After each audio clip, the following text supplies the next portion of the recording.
내 일생의 성경 통독 17주차 2022년 5월 29일 주일.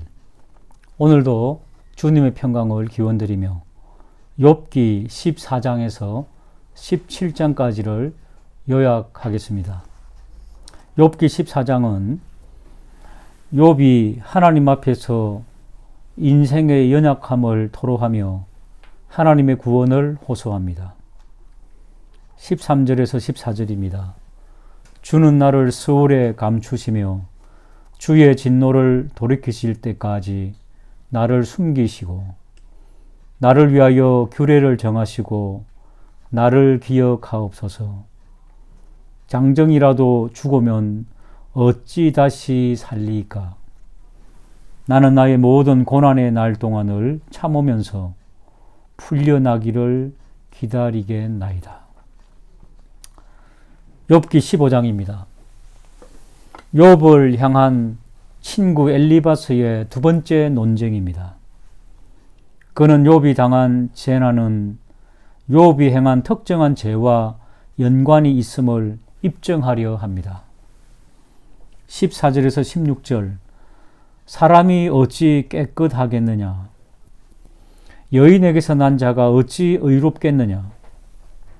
하나님은 거룩한 자들을 믿지 아니하시나니 하늘이라도 그가 보시기에 부정하거든. 하물며 악을 저지르기를 물마심 같이 하는 가증하고 부패한 사람을 용납하시겠느냐? 욥기 16장입니다. 욥은 자신을 정죄하며 공격하는 친구들을 향해 너희는 나를 위로하러 온 것이 아니라 나를 괴롭게 하려고 온 자들이라고 역정을 냅니다. 그러면서 자신에게 닥친 재난은 이유는 모르지만 하나님으로부터 온 것이라 피력합니다. 11절에서 13절입니다. 하나님이 나를 악인에게 넘기시며 행악자의 손에 던지셨구나. 내가 평안하더니 그가 나를 꺾으시며 내 목을 잡아 나를 부서뜨리시며 나를 세워 관역을 삼으시고 그의 화살들이 사방에서 날아와 사정없이 나를 쏘므로 그는 내 콩팥들을 꿰뚫고 그는 내 쓸개가 땅에 흘러나오게 하시는구나. 욥은 오직 하나님께 기도할 뿐입니다. 18절에서 22절, 땅아 내 피를 가리지 말라. 나의 부르짖음이 쉴 자리를 잡지 못하게 하라. 지금 나의 증인이 하늘에 계시고 나의 중보자가 높은 데 계시니라. 나의 친구는 나를 조롱하고 내 눈은 하나님을 향하여 눈물을 흘리니 하나님과 하나님 사이에, 사람과 하나님 사이에와 인자와 그 이웃 사이에 중재하시기를 원하노니 수년이 지나면 나는 돌아오지 못할 길로 갈 것임이니라. 욥기 17장입니다. 욥은 계속해서 하나님께서 자신의 보증이 되어주시기를 간구합니다. 3절, 청하건대 나에게 담보물을 주소서. 나의 손을 잡아줄 자가 누구리이까? 이 구절을 좀 더 쉽게 번역하면 하나님이시여 나에게 죄가 없음을 보증해 주소서. 주 외에 누가 나의 보증인이 되겠습니까? 그럼에도 불구하고 침묵하시는 하나님을 향해 지친 욥은 다음과 같은 한탄을 합니다. 15절 16절, 나의 희망이 어디 있으며 나의 희망을 누가 보겠느냐? 우리가 흙 속에서 쉴 때에는 희망이 스올의 문으로 내려갈 뿐이라. 오늘도 하나님의 말씀을 통하여서 큰 은혜와 하나님의 긍휼이 넘치기를 주님의 이름으로 축복합니다. 욥기 18장에서 21장 말씀 요약하도록 하겠습니다. 18장은 욥에 대한 수아 사람 빌닷이 두 번째 반론을 제기하는 내용입니다. 악인의 빛은 꺼지고 그의 불꽃은 빛나지 않을 것이라 이야기합니다. 또 그의 힘은 기근으로 말미암아 쇠하고 그 곁에는 재앙이 기다릴 것이라 이렇게 말씀합니다. 질병이 그의 피부를 삼키고 곧 죽음의 사자가 그의 지체를 먹을 것이라고 무서운 말씀을 하게 됩니다. 빌닷은 욥이 의롭지 않기 때문에 그에게 여러 가지 힘든 일이 닥친 것이라 말씀하고 있는 것입니다. 19장은 친구들에 대한 욥의 대답으로 자신의 마음이 괴롭고 그들이 10번이나 자신을 학대했으며 그럼에도 불구하고 부끄러워하지 않는다고 한탄합니다. 허물이 물론 자신에게도 있지만 그 허물이 욥에게만 있는 것은 아니라고 반박하죠. 친구들의 자만심으로 욥을 힘들고 수치스럽게 했지만 자신을 이렇게 만든 분은 결국 하나님이시라고 원망하게 됩니다. 자신의 형제들도 자신을 외면하고 친척들도 외면하고 친구들도 자신을 버렸고 그의 아내마저 자신을 싫어하고 있는 것입니다. 이제 자신은 뼈와 가죽만 남았다고 한탄하고 있는 것이죠. 또한 자신의 모든 말들을 책에 기록하고 싶다 이렇게 말하면서 마지막에는 그럼에도 불구하고 하나님께서 자신의 삶을 판단하실 것을 기대하고 있습니다. 20장은 나아만 사람 소발이 욥에게 다시 대답합니다. 악인의 형통은 잠시뿐이며 경건하지 못한 사람의 기쁨은 잠시라는 것이죠. 악인이 배를 채우려고 하지만 하나님께서 진노하셔서 그를 치시고 하늘이 악인의 죄악을 드러내고 땅이 그를 고발할 것이라고 말씀합니다. 그는 권선징악의 세상의 원리로 욥을 지금 판단하고 있는 것입니다. 21장은 욥이 다시 답변을 하죠. 친구들이 자신의 말을 들어주기를 원하며 자신을 좀 위로해 주기를 원한다고 대답합니다. 그는 악인들도 오래 살고 또 권세를 누리고 그 자녀들도 번창함을 이야기합니다. 그 악인들도 행복하게 지내다가 평안히 무덤으로 내려가고 하나님에 대한 믿음도 없습니다. 그래서 악인이라고 해서 세상에서 적극적으로 벌을 받는 것은 아니라는 것입니다. 결국 이 모든 것을 판단하시는 분은 하나님이시라는 것이죠.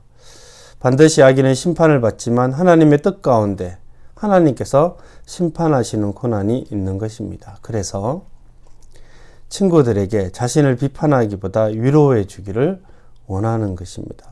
친구들조차 그렇게 하나님의 위치에서 판단하기보다 그는 위로를 원하는 것입니다. 그러나 친구들은 그를 쉽게 위로해 주지 못했습니다. 이상 욥기 18장에서 21장 요약 마치도록 하겠습니다. 5월 31일 성경 통독 본문은 욥기 22장에서 25장입니다.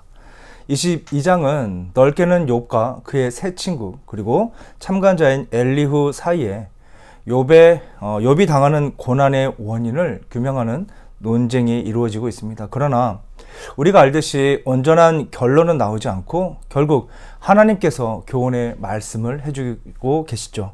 그 중에서 가장 연장자인 엘리바스가 욥의 죄를 다시 한번 강조하는 본문의 내용은 욥의 잘못에 대하여 강력하게 비난하는 말로 시작하게 됩니다. 그리고 그를 설득하기 위해 악인이 멸망한다는 사실을 강조하고 속히 욥이 회개하여 돌아올 것을 촉구하고 있죠. 여기서 점점 더 고조되는 논쟁은 훨씬 강경하고 극단적인 성격을 띠고 있음을 보여주는데 이 모든 것이 그릇된 그의 견해로 지극히 인본주의적인 사상의 문제라는 것을 알게 됩니다. 엘리바스의 논쟁에 대한 욥의 답변이 바로 23장을 통하여 전하고 있습니다. 친구들의 주장을 일일이 반박하기보다는 자신의 문제를 모든 일의 근원자 되시는 하나님께 직접 호소하는 비논쟁적인 태도를 욥은 보여주죠. 그 이유는 인본주의적이며 음보론으로 욥을 매도하는 친구들의 주장에 더 이상 반박할 이유를 찾지는 않고 자신의 문제를 완전히 해결할 수 있는 분, 바로 하나님밖에 없음을 인식하는 결과라는 것을 알게 되죠. 그 결과 모든 문제를 해결해 주실 하나님께서 나타나시지 않는다는 고통의 탄식을 전하고 자신의 무죄를 아시는 하나님께서 자신을 회복시켜 주실 것을 간절히 호소하며 전합니다. 즉 이와 같은 욥은 의로우신 하나님의 섭리에 대한 신뢰를 고백하고 있는 그의 심경을 전하고 있는 것이죠. 24장은 23장의 연장으로 다시 현실의 문제로 돌아온 욥은 불의를 행하는 악인들이 즉각적인 처벌을 받지 않는다는 이 부조리한 현실에 대한 갈등에 대하여 전하게 됩니다. 그럼에도 욥은 반드시 악인은 멸망당한다는 강한 확신을 외치죠. 이와 같은 모습을 통해 욥은 근본적으로 하나님의 공의로우심을 신뢰하지만 현실적인 고난과 불의한 상황을 당하였기에 자신이 가지고 있는 믿음과 확신이 약하여졌음을 확인할 수가 있습니다. 그런데 이와 같은 문제가 하나님에 대한 신뢰가 아닌 불완전하고 불충분한 자신의 경험적인 지식과 판단의 결과라는 것을 욥은 알고 우리 또한 알게 됩니다. 그러므로 오직 하나님에 대한 믿음과 확신을 변치 않고 굳건히 지키며 살아가기 위하여 말씀을 붙잡는 주님의 자녀들 되시길 간절히 소망합니다. 끝으로 25장은 빌닷의 세 번째 변론이 시작됩니다. 그런데 빌닷은 욥을 직접적으로 정죄하거나 비난하지는 않는 것처럼 보이지만 단지 하나님의 크신 권능과 위엄과 그리고 인간의 지극히 비천함을 대조하는 것처럼 전하고 있습니다. 그런데 이와 같은 논증이 진리이긴 하지만 이 모든 것이 친구 욥을 위로하기 위한 논증이 아니라 그를 비천한 자로 몰아서 비난하려는 오류를 범하고 있음을 보게 되죠. 그러기에 우리는 참 진리를 깨닫고 온전히 적용하기 위해선 전능하신 하나님의 도움을 받아야만 하고 겸손히 주 앞에 엎드려야 한다는 것을 다시금 알게 됩니다. 그러므로 초월적인 권능과 절대적 섭리를 자신의 사사로운 논리의 입증을 위해 잘못 오용하지 않기 위해 온전히 주 안에서 겸손함과 온유함을 나타내며 살아가는 주님의 자녀들 되시길 간절히 축복합니다. 오늘 읽으실 말씀은 욥기 26장에서 29장 말씀입니다. 먼저 욥기 26장의 내용은 빌닷의 세 번째 변론에 대한 욥의 답변입니다. 욥기 초반부에서 시작된 욥과 세 친구들과의 대화는 1, 2차 주기를 진행하면서 계속 고조되어 왔습니다. 그러나 3차 주기에서는 팽팽하게 대립되어 오던 대화의 일정한 형식이 깨어지고 간략하게 답변하거나 또는 변론을 하지 않는 등 친구들의 궁색한 모습이 드러나는 반면 변론을 길게 하고 있는 욥의 자신감 있는 행동이 나타나고 있습니다. 26장은 빌닷에게 반문하는 욥과 하나님의 능력에 대한 욥의 설명으로 구성되어 있으며 앞에서 빌닷이 주장한 피상적인 변론의 허위성을 논박하는 부분입니다. 그리고 이러한 욥의 변론은 새로운 변론자 엘리후가 무대에 등장하기까지 계속됩니다. 특히 본장에서 시작된 욥의 가장 긴 변론은 욥기에서 중심적이고 의미 있는 부분입니다. 27장은 세 친구들과의 변론을 종결하는 욥의 결론적 항변이 기록되어 있으며 순결에 대한 주장, 적대자를 향한 저주, 악인들의 미래에 대한 예견으로 구성되어 있습니다. 본장에는 욥에게 나타난 주목할 만한 몇 가지의 변화가 기록되어 있습니다. 욥은 앞에서부터 친구들의 위로가 헛되며 그들의 대답이 거짓뿐이라고 지적하면서 도리어 자신의 정당성을 강력하게 주장해 왔습니다. 뿐만 아니라 그는 하나님께 비난과 원망의 불평들을 던지기까지 했습니다. 그러나 본장에서 욥은 하나님을 비난하는 일 없이 자신의 정당성을 변호하면서 계속 자기의 입장만을 견제하고 있습니다. 이는 결국 욥이 자신의 문제와 하나님의 관계를 조금씩 이해하고 있음을 보여주는 것입니다. 28장은 악인들을 공의의 하나님께서 결국 그 행위대로 징벌하시리라는 욥의 항변의 계속으로서 하나님께 근원을 둔 지혜에 대한 찬양하는 부분입니다. 욥기 저자는 본장을 통해 인간이 지혜를 찾기 위해 몹시 애쓰지만 결코 이 세상의 것에서 찾을 수 없음을 언급하며 이 지혜가 하나님께 속한 것임을 강조하고 있습니다. 혹자는 본문이 앞장과 다음 장의 내용과 부드럽게 연결되지 않는다는 근거에 입각해 본장을 욥의 변론에 포함할 수 없다고 주장하기도 합니다.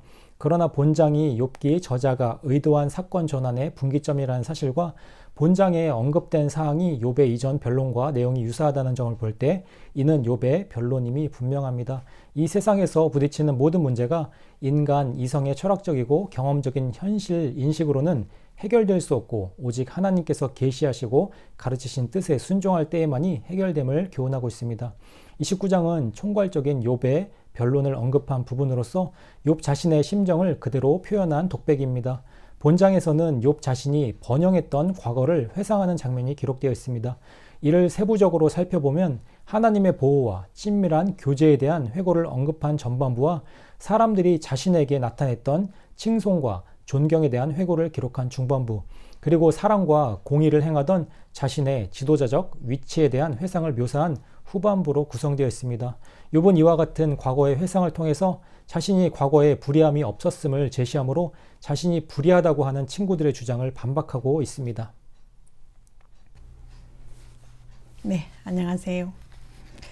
오늘 성경 통독 범위는 욥기 30장부터 33장이 되겠습니다.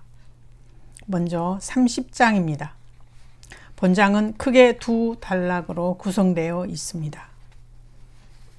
욥의 비천한 상황, 그리고 그 당면한 환난을 원망하는 욥, 이렇게 나누어 볼 수 있겠습니다.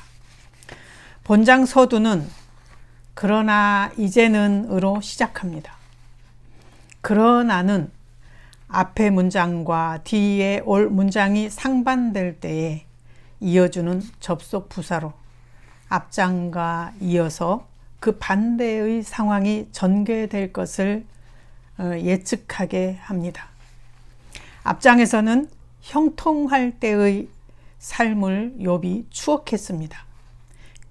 그러나 이제는 굴욕적이다, 고통스럽다라고 이야기합니다. 비천한 사람들도 나를 멸시한다. 이전에는 위로와 기쁨이 있었으나 이제는 두려움과 걱정과 슬픔이 내게 임했다라고 이야기합니다. 내가 건강을 즐겼었다. 그러나 이제는 병이 들어 고통 중에 있다. 하나님께서 친밀하게 다가오시던 때가 있었으나 이제는 연락이 끊겨버렸다. 생명이 길 줄 알았는데 그러나 이제는 죽음이 내 가까이에 있다. 네, 욥은 이렇게 이야기를 하고 있습니다.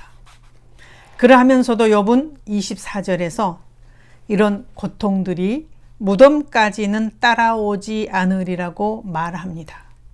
그리고 내가 형통했을 때 불쌍한 사람들을 동정했었다라고 하는 말을 놓치지 않습니다. 31장입니다. 욥은 이제 자기의 결백을 주장합니다. 먼저 자기를 해명합니다. 9절부터 보면 만일 내 마음이 여인에게 유혹되어 이웃의 문을 엿보아 문에서 숨어 기다리기를 내가 했느냐?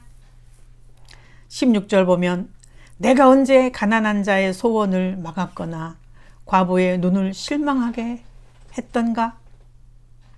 그러한가 하면 또 25절에 보면 재물이 많음을 인해서 그것만으로 내가 기뻐하였던가? 그래서 내가 하나님을 서운하게 했던가? 내가 언제 나를 미워하는 자의 멸망을 기뻐하였던가?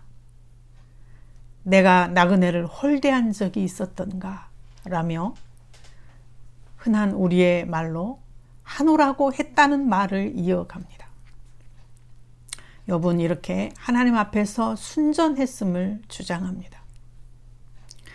나는 하나님을 이렇게 기뻐하였는데 지금 나에게는 무익하다는 역설입니다.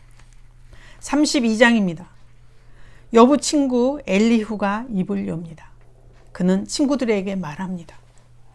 나는 연소함으로 당신들에게 나의 의견을 감히 진술하지 못하고 듣고만 있었다.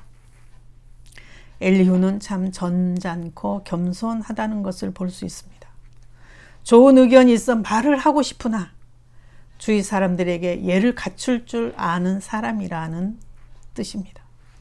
그러면서도 다음 장에서 보면 가슴에서 솟구치는 자칭 지혜의 깨달음을 용기 있게 이야기할 줄도 압니다. 33장입니다. 본장에서 엘리후는 욥이여 내 말에 귀를 기울이라 하며 이제는 욥을 향해 입을 엽니다. 8절부터 보면 욥이 한 말 중에 하나님께서 나를 가혹하게 다루신다 라고 하는 말에 대하여 이제 엘리후가 항변합니다. 내가 그대가 한 말에 대해 대답해 주리라. 욥 그대가 의롭지 못하다. 하나님은 사람보다 크심이니라 라고 말합니다. 그러면서 욥을 하여금 자기 잘못을 자각하게 하고 어리석음을 납득시킵니다. 14절부터 보면 하나님의 은혜 베푸심, 또 육체적 고통을 주시더라도 그것은 다 하나님의 뜻이 있으시다는 것을 이제 암시하는 그런 말을 합니다. 욥의 질병과 고통은 하나님이 선택하신 지혜롭고도 은혜로운 하나님만의 방법이시다라고 좀 잔인할 법한 직언을 서슴지 않습니다. 그러면서 한편으로는 욥의 의로움을 인정해주며 위로하는 따스함도 있지 않습니까? 있지 않습니다. 여러분에게 있어 욥기서는 어떠하셨습니까? 저에게 욥기서는 역설적이게도 위로의 서신이었음을 고백합니다. 감사합니다. 욥기 34장입니다. 엘리후의 말이 이어집니다. 엘리후는 먼저 2절에서 9절까지 지혜 있는 자들에게 욥이 자신이 의롭다고 주장하는 말을 들어보라고 말합니다. 욥이 지금 자신이 의롭지만 하나님이 자신의 의로움을 부인한다고 말하고 있다고 하며 욥을 향해 악인과 한패이며 악인과 함께 다닌다고 이야기합니다. 그리고 10절부터 엘리후는 자신의 생각을 말하죠. 그 핵심은 욥이 주장하는 바 자신이 의롭다고 하는 주장 때문에 정죄를 받아야 한다는 것입니다. 즉 하나님은 공의의 하나님으로서 11절과 같이 사람의 행위를 따라 갚으시며 하나님은 21절과 같이 사람의 길을 주목하여 모든 것을 감찰, 곧 살펴보시기 때문이죠. 그렇게 엘리후가 보기에 욥은 자신이 의롭다고 주장하는 것은 하나님의 공의를 굽게 하는 것이죠. 그래서 엘리후는 36절과 같이 욥이 끝까지 시험받기를 원하죠. 욥이 악인과 같다고 생각했기 때문에. 35장입니다. 엘리후의 말이 계속 이어집니다. 욥은 지금까지 자신이 하나님 앞에서 의롭다고 선언했습니다. 하지만 이것은 엘리후의 관점에서 보면 욥이 하나님보다 자신이 더 의롭다고 주장하는 것 같이 보였습니다. 그리고 욥은 또한 학대받는 자가 아무리 부르짖어도 악인은 처벌받지 않는다고 주장한 것에 대해 엘리후는 욥에게 분명히 말합니다. 사람들은 종종 하나님께 기도하기보다 교만한 마음으로 부르짖기에 하나님은 응답하시지 않는다. 즉 엘리후는 이렇게 하나님께서 욥의 고난과 기도에 응답하시지 않는 것은 욥의 어리석고 교만한 말 때문이라는 것이죠. 36장입니다. 엘리후는 자신이 하나님을 위하여 말한다고 소개하며 자신의 말을 끝맺습니다. 엘리후는 5절부터 하나님을 악인과 의인을 공의로 다스리시며 엄정하게 다스리시는 하나님이심을 소개합니다. 그러면서 하나님이 어떻게 악인을 징벌하시고 또 의인을 어떻게 구원하시는지 이야기합니다. 즉 지금 엘리후는 욥에게 그동안의 미련한 말을 버리고 공의의 하나님을 기억하면서 환난 중에서도 오직 하나님의 의로움과 자비를 신뢰하라고 권면하는 것이죠. 37장입니다. 엘리후는 이어 하나님을 소개하며 여러 자연 현상들을 언급합니다. 이것은 하나님께서 번갯불, 그리고 천둥, 또 눈과 비, 폭풍 후 물과 구름 등을 다스리시면서 이런 자연 현상을 통해 이 세상을 공의와 정의로 다스리고 계신다고 이야기합니다. 그리고 이렇게 자연을 통해 신비롭고 놀랍게 세상을 다스리시는 하나님을 소개하고 14절에서 이렇게 말하죠. 욥이여 이것을 듣고 가만히 서서 하나님의 오묘한 일을 깨달으라. 그러면서 15절 이하를 통해 하나님의 놀라우신 지혜와 섭리를 강조하는 반면 인간이 얼마나 무지하며 하나님 앞에서 작은 존재인지를 역설합니다. 그러면서 24절에서 엘리후는 욥에게 오직 전능하시고 전지하신 하나님을 경외하며 결코 스스로 지혜롭다 여겨서는 안 됨을 분명히 당부합니다. 욥기 38장부터 41장까지 함께 나누도록 하겠습니다. 38장에서 그토록 하나님이 직접 말씀해 주시기 원했던 욥에게 마침내 하나님이 욥에게 폭풍우 가운데 임재하십니다. 하나님은 욥에게 욥 자신이 수시로 경험하는 피조물의 요소들을 다스릴 지식이나 능력이 있는지 물으십니다. 하나님은 욥에게 분명한 대답을 촉구하며 자신의 전지전능하심과 인간의 한정된 지혜를 대조시키십니다. 이렇게 대조시킴은 욥의 무지를 깨우치고자 합니다. 39장에서 계속해서 하나님은 자신의 전지전능하신 능력을 계속해서 증거합니다. 산염소나 암사슴, 들나귀, 들소, 타조 등 각종 짐승들을 통해 나타나는 하나님의 주권과 지혜가 기록되어 있습니다. 9절과 10절에서 들소가 어찌 기꺼이 너를 위하여 일하겠으며 내 외양간에 머물겠느냐? 내가 능히 줄로 매어 들소가 이랑을 갈게 하겠느냐? 그것이 어찌 골짜기에서 너를 따라 쓰레를 쓸겠느냐? 말하며 하나님은 욥에게 들짐승 하나도 길들이지 못하는 연약한 인간임을 말하며 만물 다스리시는 전능하신 하나님을 향해 변론할 수 없다는 점을 보여줍니다. 40장에서는 지금까지 전한 하나님의 질문에 욥은 할 말을 잃고 맙니다. 4절의 욥은 하나님께 이렇게 말하죠. 보소서 나는 비쳐나오니 무엇이라 주께 대답하리이까? 손으로 내 입을 가릴 뿐이로소이다.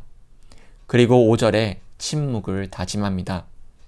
다시 하나님은 자신의 권능, 지혜, 절대 주권과 인간의 나약함을 대조하시며 하나님과 변론하려는 인간이 얼마나 무지한지를 깨우쳐 줍니다.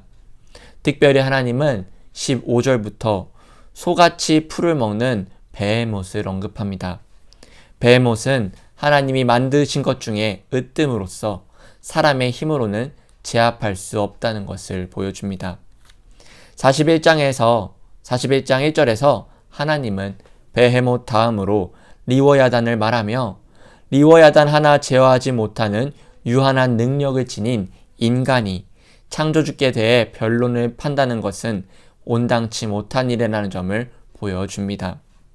11절에서 하나님은 누가 먼저 내게 주고 나로 하여금 갚게 하겠느냐?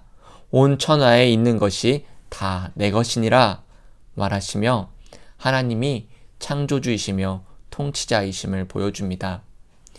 오늘 말씀을 통해 우리가 알 수 있는 점은 하나님 외에 이 세상을 다스릴 자가 없으며 주님만이 전지전능하심을 알게 됩니다. 내일의 예배를 준비하시며 우리의 마음이 하나님을 경외하는 마음으로 나아가시기를 주님의 이름으로 소망합니다.